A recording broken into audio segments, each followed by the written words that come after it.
Hey everybody, it's Michelle and Katie from Gorillas. We would like to first apologize for our technical difficulties earlier today. And as you can see over here, we have this big, beautiful concrete building, and unfortunately it sometimes eats cell phone signal. And so unfortunately our live feed from earlier had some both video as well as audio difficulties. But we wanted to make sure that everybody who took the time to check in with us for a little bit and ask some questions were able to get their questions answered. So, Katie and I are going to make sure we practice our proper social distancing here.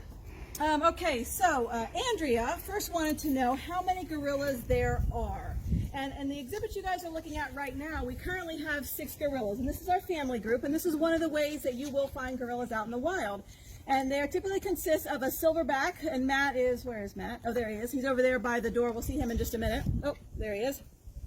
Matt is, let me see, he is 26 years old, and he was born in Lincoln Park in Chicago, Lincoln Park Zoo.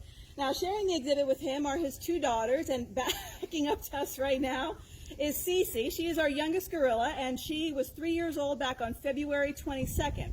Up against the wall over there is Alika. She is also 3 years old, and she was born about 6 months prior to Cece in August of 2016. Trying to make sure we have her attention. And then down here by the water is Kigali. She is 25 years old and was born at the National Zoo in Washington, D.C. And then rounding out our group over here to the right side of the exhibit is Barika, who is Alika's mother. She is 19 years old, born in Calgary in Canada. And then sitting out with her is Kivu, who happens to be our oldest gorilla at 41 years old. And Kivu was born, I believe, also in Lincoln Park in Chicago. So we have 6 in this group. We also have 3 other gorillas. We have a bachelor dyad, which is a grouping of 2. It's a set of brothers. And then we also have a single gorilla, Zuza, who lives by himself. And he is not on exhibit today. Let's see. Well, I kind of went over Allie's question, which asks about names. Katie, you want to take this next one? This question is from David and Sophia. They want to know how much they eat in a day. So gorillas will eat anywhere from 5 to 10% of their own body weight each day. And these guys are herbivores. That is just a fancy word that just means they eat a lot of fruits and vegetables, and just fruits and vegetables.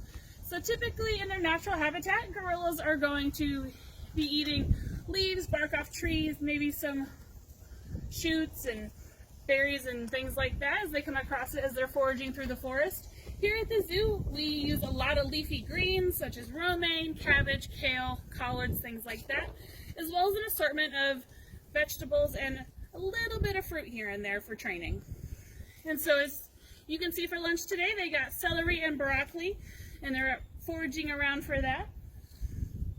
Very cool. All right, so Ariana, age 10, wants to know what their favorite food is. And that's a great question, Ariana. So, these guys are just like humans in the sense that they all have things that they like and that they don't like. And so what one gorilla might find is a favorite, another gorilla may not like so much. They definitely do show a preference for sweeter things. Like Katie was just mentioning, they do get a small amount of fruit typically with their breakfast and for training, and that tends to be one of the things they'll go for first. If they've got a choice between an orange and a sweet potato, they're going to go for the orange every day of the week. So I would definitely say that that is a favorite. We had a wonderful suggestion earlier. We were talking about how none of these gorillas like onions, and we've tried every single way. And Melissa had a great suggestion of grilling the onions with pineapple. And while we have not tried that, Melissa, we might give it a shot, and we will let you know how it goes. Okay, so Scarlett from Oregon, who is 8 years old, wanted to know, Katie, what is their favorite treat that they don't get every day? So a lot of times we'll give out novel foods such as things like popcorn, and that's a big favorite. Other things such as peanuts or hard-shelled nuts are also very popular amongst the gorillas. So anything that gets them really excited doing this food grumbles are definitely things that we know are good, yummy things that they love to eat. So I would say nuts, popcorn, fun things like that. Excellent. Okay, so Anna had a great question for us. She wanted to know, can they eat ice cream? Well, they have a mouth, so technically, yes, they can eat ice cream. However, just like it's not always very healthy for us, it's definitely not very healthy for them. Gorillas in their natural habitat are not going to come across dairy, and definitely not across the type of sugar that you're going to find in ice cream. And so that's not something that we give them. These guys are on very specialized diets. We don't want to upset their digestive system or make them sick. And the things that come in ice cream can sometimes do that. So ice cream is not something that we feed to our gorillas. Although they would love it, I bet, if we did. Okay, so let's see. So we actually had 3 people ask this next question. Jenna, Olivia, and Audie, who is 8 years old, wanted to know how old will the gorillas get and what is their lifespan? So basically the same question. So in the wild, gorillas are going to live an average into their late 20s and potentially into their early 30s as well. In zoos, they tend to live a lot longer because they don't face the same problems that wild gorillas face. They're going to get guaranteed food every day. Very rarely are there any threats or predators. And if anything goes wrong with these guys, we have 3 veterinarians that are on staff, at least one of whom is here every day. And if anything goes wrong with these guys, be it an illness or injury, we can have the vets come down right away and take a look at them. All of those things add up to these guys living well into their 30s and 40s. And in fact, within North America, and I think even around the world, there are a few gorillas that have reached into their 50s and 60s as well. Oh, this is a fun one. Okay, so I'll grab this one. So Robert, who is 9 years old today, happy birthday, Robert, wanted to know, do we know their birthdays? We do know their birthdays. So we're going to start with the family group out here. Barika right up front. She was born on October 18th up in Calgary, as Michelle mentioned earlier.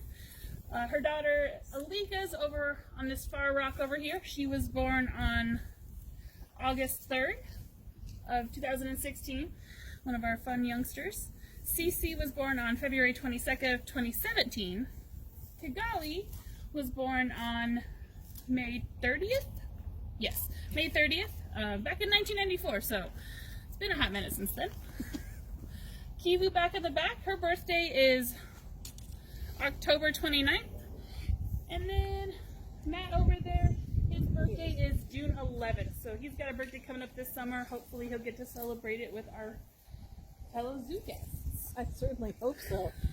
All right, so Chelsea asked a very similar question. How old are the babies? And, Chelsea wanted to know how old the babies are. And Chelsea, so Alika, who is sitting on the rock there to the right, she is about 3.5 years old. Her birthday's in August.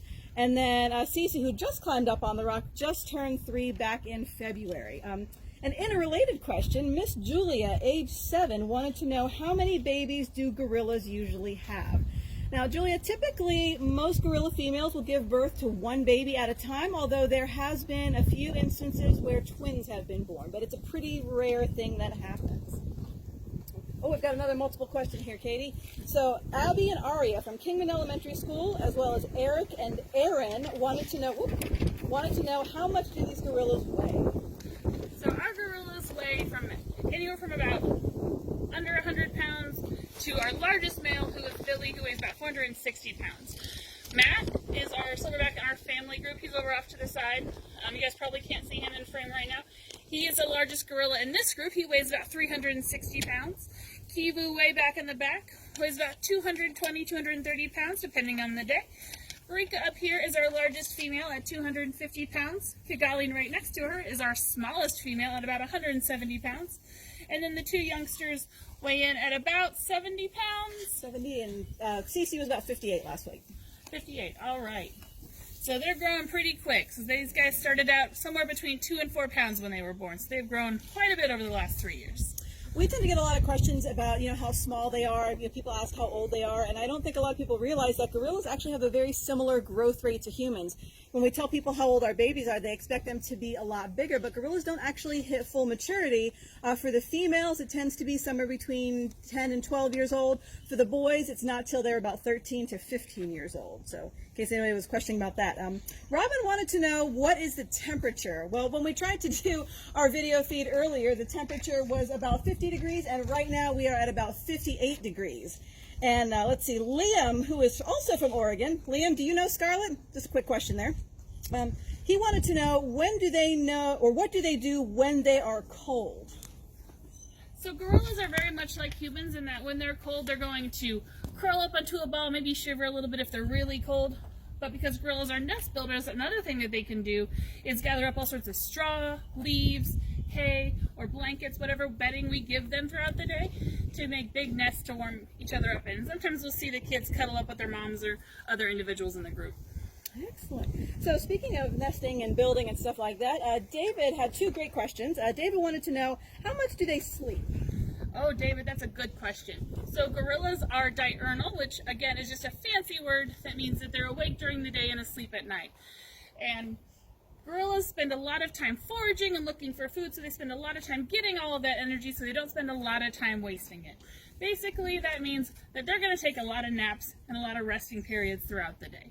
So, fortunately, here at work, I don't get to nap, but the gorillas do. I was going to say, that's a pretty sweet dig. I mean, we got to talk to our boss about arranging that particular situation.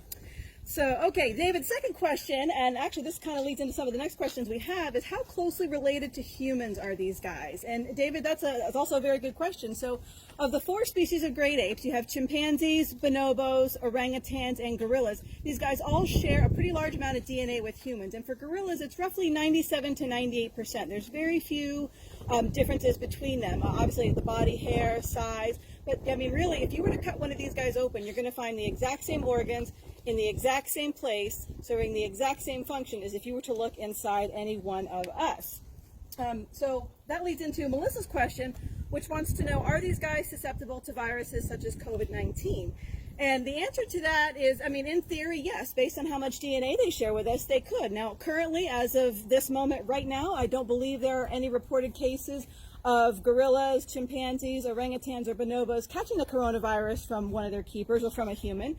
But we do take lots and lots of measures to prevent any possible transmissions. Now, so I'm going to come into frame here real quick here, if my camera lady doesn't mind. So this is one of the things that we have that we utilize to protect these guys from ourselves. This is a 3D printed plastic mask that is very similar to an N95 for those of you that are familiar. And one of our keepers did a fantastic job in creating this for us. So go Alicia, we thank her for that. And essentially it works just like any regular mask. You're going to hear me drown out for a second.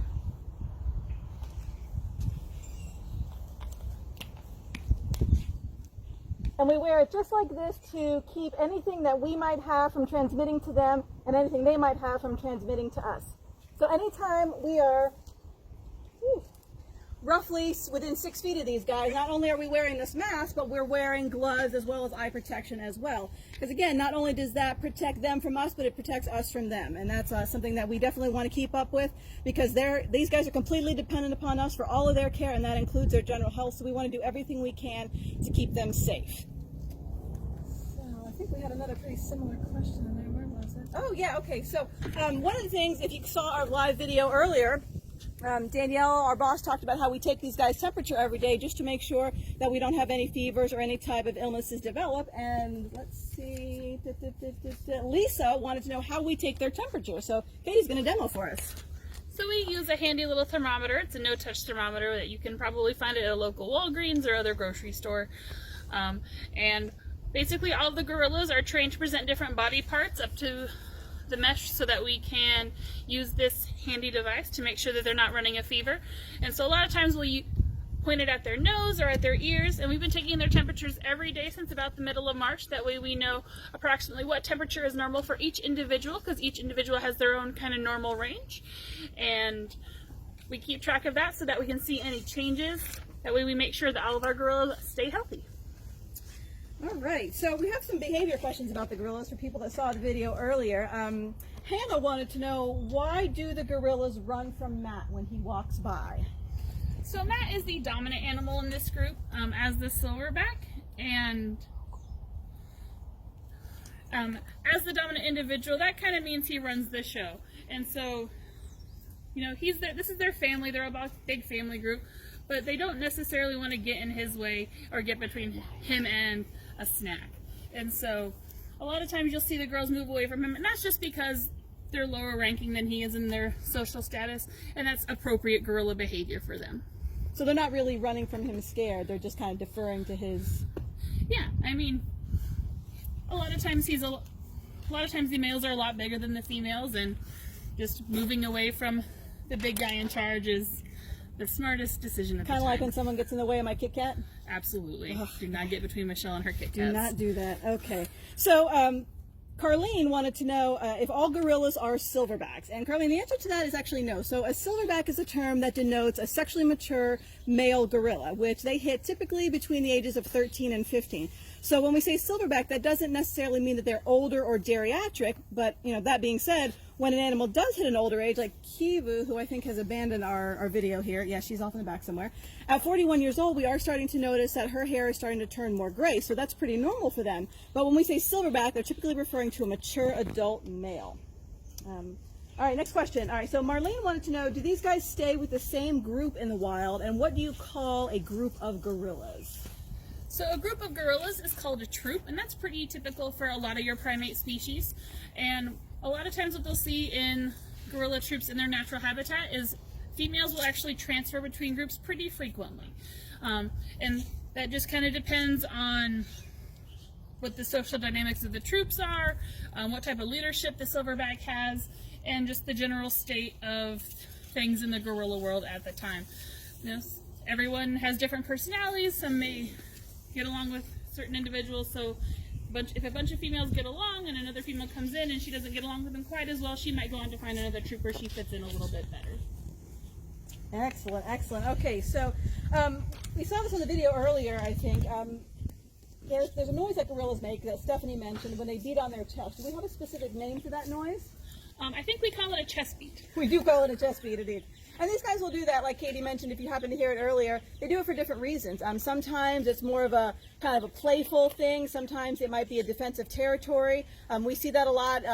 When guests come by and a particular gorilla might beat his chest, it might be because they say, hey, this is my territory, I see you, I know they're there, and it's more of a warning as opposed to anything else. So now I'm going to ask my camera lady here to pan over to the right, and we have some trees and some items on the exhibit that Marty wanted to know, do they climb those trees set up around the exhibit? And the answer to that is yeah, we do see them climb up there quite a bit, especially in the wintertime. So I don't know if you guys can really tell, but along the back side of the exhibit, the trees are starting to get their leaves back for this year and during the springtime. But in the wintertime, when all the leaves are off, they've got a pretty clear view of the back area of the zoo that we refer to as the back 40. And so quite a bit, we will see those guys climb up onto the deadfall, what you can see, including what you can't see on the other side of the exhibit, and look over towards the back. I mean, these guys are curious about everything in their environment, especially nowadays when their environment is considerably changed, not as many people. So they're definitely going to climb up and look around and definitely see what they can see. Okay, so let's see. Okay, so Jen and Andrea wanted to know, do they seem sad that there aren't any zoo guests, or have they even noticed? I think that depends on the individual. Our family group depends a lot on each other. It's a large social group, so they do interact with each other a lot more. We definitely saw them notice more activity in the area this morning during our Facebook Live with our wonderful camera person, and they definitely were more intrigued by what we were up to, since it's more people than they've seen in about a month. Our bachelor groups, Billy and Tommy and then Zuzu, we've definitely noticed that they are missing their guests a little bit. Those guys definitely respond to our guests a little bit differently than the family does, and they've definitely become a little more demanding of keeper time and attention, and we've definitely been making sure that we're meeting their needs in terms of socialization and enrichment and giving them fun things to do to occupy their time. All right, so Brandy, I think this calls into with what you were just saying. So Brandy wanted to know, what is the funniest thing you've seen them do? And Brandy, I guess to answer that, in keeping with what Katie was saying, since they're not seeing as many people, because if you look in the glass at our exhibit, they can see through the glass just as clearly as you can. They definitely notice people are gone, and so when they're up with us for the day, we see them soliciting a lot for attention. We see them clapping and just throwing things in the air and just doing generally funny, silly things. And just like humans, these guys all have very different personalities. So whereas one may do something that we think is hysterical, if another gorilla does it, it might be something they do all the time, so it's maybe not quite as funny. So they all do very different things, and most of it is just strictly for attention, whether it's attention from their group mates or attention from the keepers. So the last question, or the last thing we want to talk about real quick before we send you guys off, we got a question from, or a statement more so, from Emmy from Arc City, and actually Kelly as well. They wanted us to tell Matt that they miss him. And we absolutely miss you guys just as much as you miss them. We know they miss you guys. We wanted to give a special shout out to our volunteers, who we miss tremendously. I don't think a lot of people realize how much assistance our volunteers give us. Oh, there we go. How much assistance our volunteers give us in a given day, and without them, I mean, we're managing, we're doing fine, just like we said earlier. We are closed. We are still caring for these animals and giving them 100% every day, but we definitely miss our volunteers, and we can't wait to have them back. We are super, super appreciative of all the questions you guys have asked. We want to keep you guys just as much involved in their lives as possible. Want to remind you to definitely practice your social distancing. Wash your hands. Take care of each other. Take care of yourselves. And we hope to see you again really soon. Thanks, guys. We appreciate you hanging out with us.